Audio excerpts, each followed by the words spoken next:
जय भगवान श्री कृष्ण जी। प्रिय श्रद्धालु भक्तों,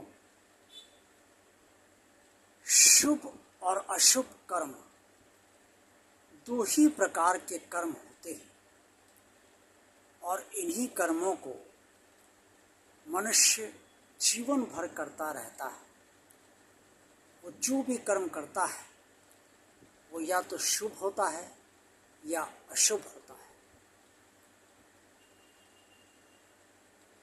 कई विद्वान ये कहते हैं और ये समझते हैं कि शुभ कर्मों के फल से अशुभ कर्म के फल समाप्त हो जाते हैं।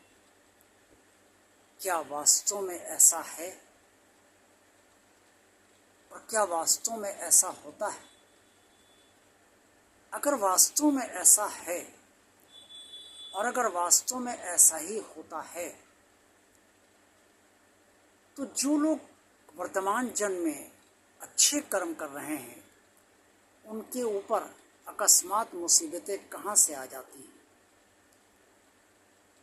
क्योंकि जो अच्छे कर्मों का फल है और पूर्व जन्म में भी जो उन्होंने अच्छे कर्म किए हैं जिसकी वजह से उन्हें सतोगुणी प्रवृत्तियाँ मिली हैं और इन्हीं प्रवृत्तियों के कारण वो अच्छे कर्म कर रहे हैं, तो अच्छे कर्म वो कर रहे हैं तो फिर उन्हें पूर्व जन्म के जो अच्छे कर्म है उसका भी अच्छा फल मिलना चाहिए, शुभ फल मिलना चाहिए, और वर्तमान जन्म के जो कर्म है उसका भी शुभ फल मिलना चाहिए।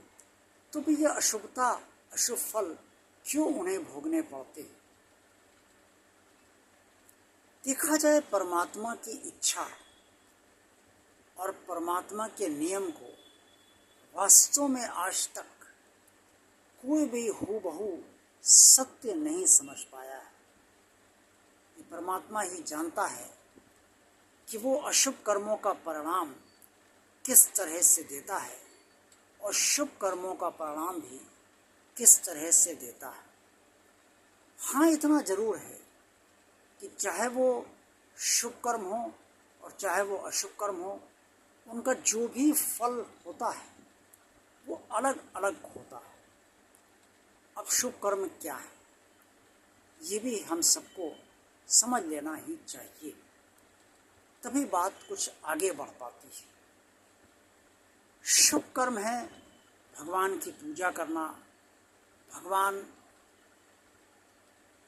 के प्रति जो भी सेवा है वो सेवा करना, निष्काम भाव से करना, और जो लोग भूखे को भोजन कराते हैं और कोई प्यासा है तो उसको पानी पिलाते हैं, गर्मियों में प्याऊ बैठा देते हैं, खुद भी पानी पिलाते हैं, और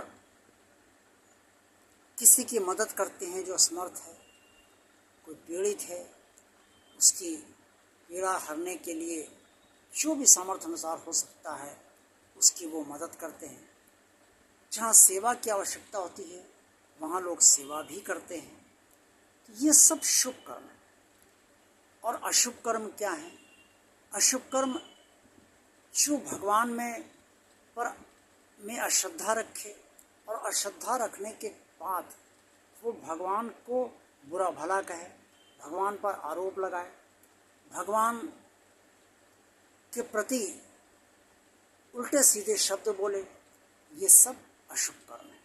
इसके अलावा किसी को अकारण कष्ट दे दिया जाए, किसी का धन छीन लिया जाए, किसी की जायदाद छीन ली जाए, या किसी को बिला वजह परेशान कर दिया जाए, लालचवश, या हमारे हंसी मजाक का मूड है तो हम किसी के दूसरे का मूड बिगाड़ दें। ये सब और अन्य जितने भी बुरे कर्म हैं वो सब बुरे कर्म ही होते हैं और इनका बुरा फल ही मिलता है।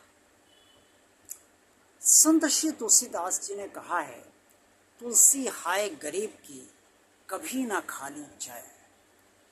अर्थात किसी दीनहीन को या जो पीड़ित व्यक्ति है उसको कभी इतना कष्ट नहीं देना चाहिए जिससे कि वो आपको हाय देने पर विवश हो जाए, श्राप देने पर विवश हो जाए। और उसके मुंह से ये निकले कि तुम भी एक दिन बहुत भुगतोगे, उसकी वाणी कहीं गलत नहीं जाती, उसका भी फल होता है और उसकी वाणी का फल भगवान देता है, क्योंकि बहुत पीड़ा के साथ वो ये बात कहता है कि तुम भी एक दिन बहुत भुगतोगे। इसलिए अशुभ कर्मों का फल अशुभ होता है।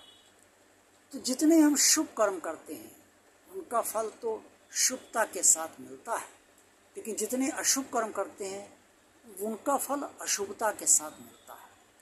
इसलिए ये नहीं माना जा सकता है कि शुभ कर्मों से अशुभ कर्म नष्ट हो जाते हैं। मान लीजिए किसी ने जानबूझकर मदिरा पीकर किसी के ऊपर गाड़ी चढ़ा दी और उस व्यक्ति की मृत्यु हो गई। अगले दिन जब वो अपनी मदिरा का उसका होश में बेहोशी, एक तरीके से जो मदिरा का मद चढ़ता है, जो नशा था वो नशा उतरा, तो उसके बाद वो जब होश में आया तो उसे एहसास हुआ उसने गलत किया। अब वो मंदिर में जाकर प्रसाद चढ़ाया, भंडारा कर दिया और उसके बाद उसने दान दक्षिणा भी कर दी, ब्राह्मणों से भी पूजा करवा ली और वो उसने समझ लिया कि अब ये जो दुर्घटना उससे हो गई थी नशे के कारण, उसका बुरा फल उसे नहीं मिलेगा। लेकिन ऐसा कुछ भी नहीं।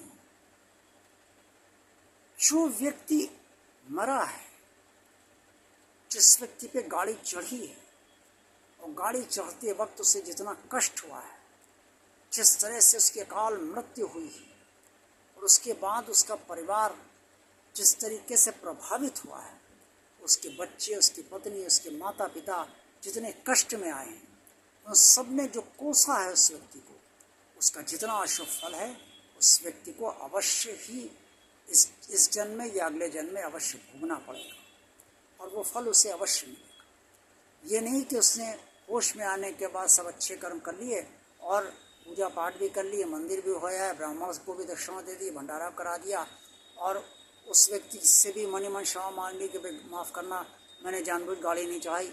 इस चीज़ सबसे कोई अशुभ फल नष्ट नहीं होता।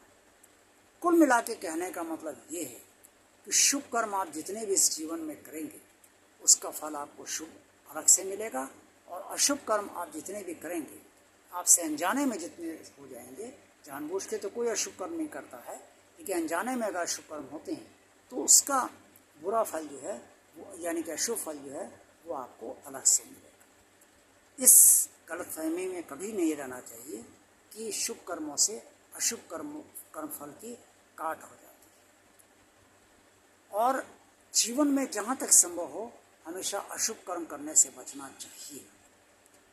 अनचाहे वश या अनजाने में हो जाए बात अलग है, लेकिन जानबूझकर कभी अशुभ कर्म नहीं करना चाहिए और ज़्यादा से ज़्यादा शुभ कर्म करते रहना चाहिए।